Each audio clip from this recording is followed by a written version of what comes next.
Here is the uncomfortable truth. FOMO and revenge trading are like a fever. You can take medicine for the fever, but if you are not addressing the underlying infection, the fever will keep coming back. They are just symptoms. The real cause, the thing that keeps me and you blowing accounts, lies much deeper. It's all about unmasking our own personal trading demons.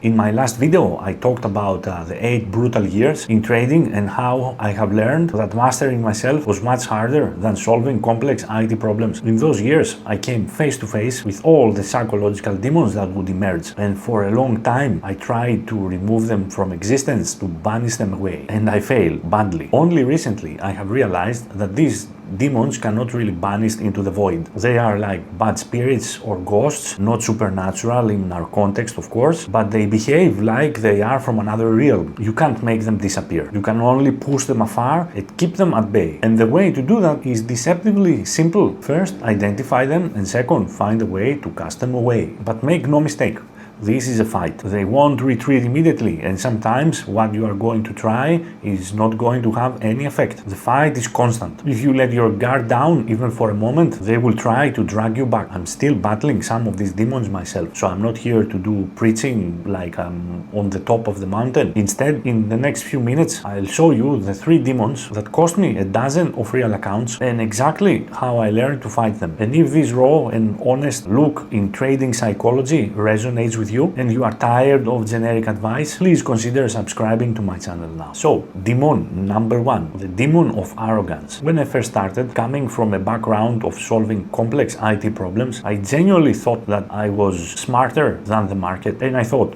if other people saying that they can be profitable in 5 years, I can be coming too. Little did I know that this arrogance spawned a desperate need to succeed faster. It pushed me throwing more money into my trading accounts and also taking ridiculously oversized risks, leading to bigger and faster failures. And yes, that also fueled another demon that I'm going to talk about later. The painful lesson here was that critical thinking eventually kicked in. After blowing up a few accounts this way, the simple, undeniable logic hit me. This makes no sense. And this was perhaps the easiest, let's say, demon to recognize, but its grip was really subtle because it was whispering the promises of quick wins, and it took repeatedly smashing my head against the wall to truly internalize the humility that trading requires. Number 2, the demon of anger. This one was a beast. Business issues, family issues, relationship struggles. We also have many other things happening in the world, for example, the pandemic. All that created an emotional spillover from my normal life to my trading. It was huge and lasted several years. No matter what I tried, I simply could not control it. As I mentioned in my last video, I lost a painful $10,000 in a single month just by doing revenge trading every single day because of unresolved business frustrations. And this was a profoundly difficult demon to confront. It took countless painful lessons and a lot of dedicated self-training to recognize my feelings before I even started trading. So now, every time I sit down to trade, I ask myself, how do I feel? Am I feeling angry? Do I have other strong emotions that may ruin my day? If the answer is yes, I immediately cut my position sizing to the absolute minimum. And even better, I just walk away. But because I know for myself that I cannot control 100% this demon, that minimum position size is my fail-safe, my last line of defense. It acknowledges that if anger takes over, it will be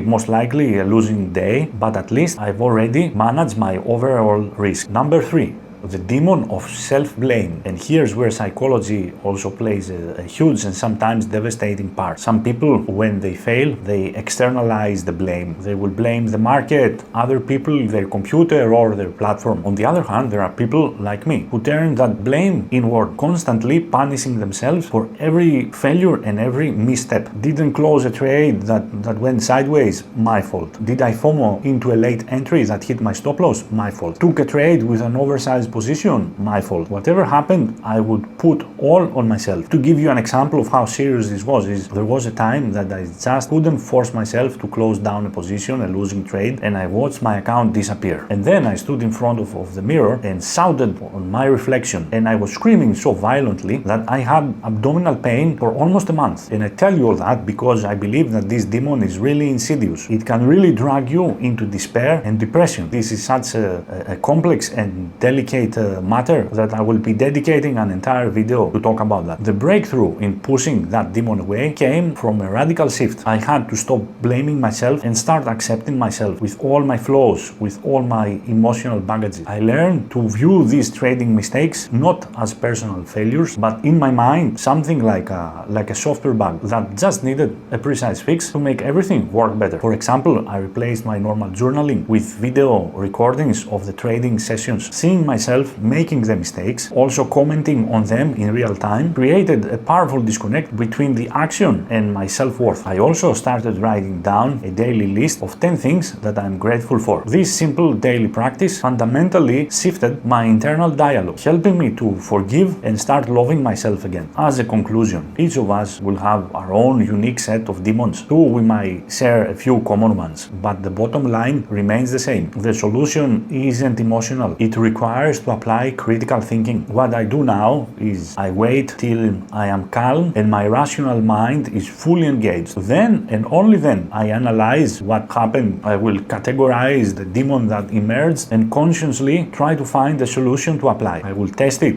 I will give it time, see if it helps. If not, go back to the drawing board. Sometimes the solution is really simple, like coding a very specific and simple indicator, or even just calling your broker and ask them to place some restrictions for your account. But the most important thing is to stop being like a drifter. Stop just only scratching the surface of the problem, because it's time to treat the root cause of these struggles so we do not land into the same trap again, over and over. This is part of the long, challenging, but ultimately freeing concept of what I call getting a PhD in knowing yourself, because this is what trading demands. I would truly love to hear from you. What are the personal trading demons that you have unmasked in your own journey? Drop a comment with just one word describing your biggest trading demon, and let's build a community where we face all these truths together. If this video resonated with you, please give it a thumbs up, and I will see you on the next one.